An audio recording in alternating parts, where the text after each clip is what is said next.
কি হবে? আচ্ছা, আমি দুটো কথা বলবো, কোনো প্রলেপ থাকবে না, খুব একটু কঠোরভাবে বলছি।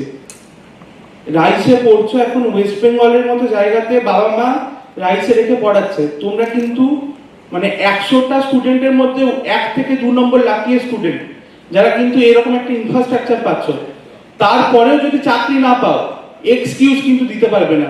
লাইফে যদি এত এক্সকিউজ দাও, নিজেরা এক্সকিউজ হয়ে পড়ে রয়ে যাবে। বারবার বলছি, আর বিশেষ করে সেই সমস্ত ছেলেদের বলছি যারা আমার মতো বাঁকুড়া, পুরুলিয়া, মেদিনীপুর এরকম জেলা থেকে আসছো। বাবা মা কিন্তু নিজের সর্বস্বটুকু দিয়ে এখানে পড়াচ্ছে। হাততালি দেখি। একটা মুহূর্তও কিন্তু সময় নিজের ফালতু নষ্ট করো না। এই এতজন যে রয়েছে, যারা বিশেষ করে বাঁকুড়া জেলা থেকে কারা কারা এসছো? জেলা থেকে আসছো, তাদের বারবার বলছি আমি কথাটা। হ্যাঁ, ঠিক আছে, খুব ভালো কথা। তোমাদের কিন্তু বারবার বলছি ভাই, আমি কিন্তু মানে আমাকে কোনো সাকসেসফুল স্টুডেন্ট হিসেবে নিও না, তোমাদেরই একটা সিনিয়র